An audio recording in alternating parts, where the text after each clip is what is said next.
Bonjour à tous, aujourd'hui on va parler des histogrammes. Ce sont des graphiques très utilisés en sciences et particulièrement en ce qui me concerne pendant ma thèse en physique des particules, j'en ai beaucoup utilisé. Ce que vous voyez actuellement, c'est un extrait d'une page de ma thèse. Alors, j'espère pouvoir vous expliquer un histogramme de ma thèse dans cette vidéo. Accrochez-vous, c'est parti.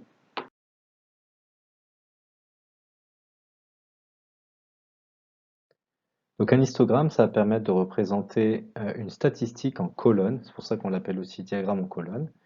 La statistique, c'est quoi? C'est le nombre de cas d'une variable qui nous intéresse pour l'étudier. Donc par exemple, dans ce tableau, j'ai mis les moyennes de maths du premier trimestre. Il y a donc 4 élèves qui ont entre 3,5 et 4, 3 qui ont entre 4 et 4,5, 5 qui ont entre 4,5 et 5, 8 qui ont entre 5 et 5,5 et 2 qui ont au-dessus de 5,5. Et bien si on représente dans un histogramme ce tableau, cela donne cet histogramme en colonne. Donc entre 3,5 et 4, on voit que la colonne monte jusqu'à 4, parce qu'il y a 4 élèves qui ont entre 3,5 à 4 et 4. Entre 5 et 5,5, donc on voit qu'il y a 8 élèves, puisque la colonne monte jusqu'à 8.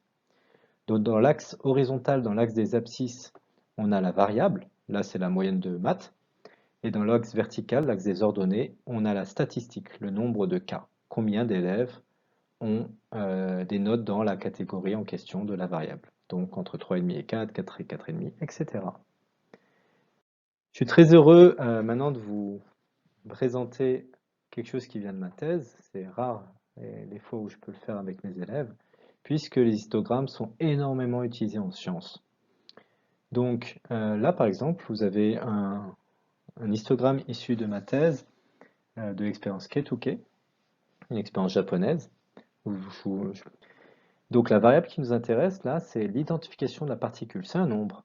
On a pu, grâce à nos techniques de notre détecteur, donner un nombre à chaque particule qui est entrée dans le détecteur, donc en physique des particules. Et ce nombre va nous permettre de savoir si la particule est plutôt de type d'un électron ou le grand frère de l'électron, le muon. C'est ce que vous voyez en haut. Les négatifs en dessous de 0, c'est plutôt de type électron, et ceux supérieurs à 0, c'est plutôt de type muon. Et donc là, on a un histogramme avec une statistique. La courbe en noir, c'est la simulation, et les points, les croix en rouge, c'est les vraies données. Et en regardant ce graphique, on peut voir que l'accord entre la simulation et les vraies données n'est pas parfait, mais quand même très satisfaisant. Ce qui nous a permis de continuer l'expérience en ne sélectionnant que les événements de type muon. On va revenir à notre cours de maths.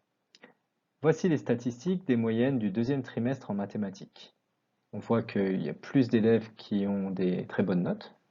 On était à 2 élèves au premier trimestre qui avaient entre 5,5 et 6, maintenant il y a 6 élèves, bravo à vous. Donc, vous vous doutez de ce que je vais vous demander maintenant. Tracez-moi l'histogramme de ce tableau. Vous pouvez revenir à la première diapo, revoir comment l'histogramme a été fait pour le premier trimestre et faire pareil pour le deuxième trimestre dans votre cahier de théorie. Mettez pause, allez-y. Est-ce que vous avez joué le jeu? Est-ce que vous avez bien tracé l'histogramme? C'est pas un graphique très compliqué à faire. Vous avez sûrement un résultat proche de celui-ci. Donc on voit qu'il y a 3 élèves en dessous de la moyenne, 3 élèves entre 4 et 4,5, 6 entre 4,5 et 5, 5 entre 5 et 5,5 et 6 entre 5,5 et 6.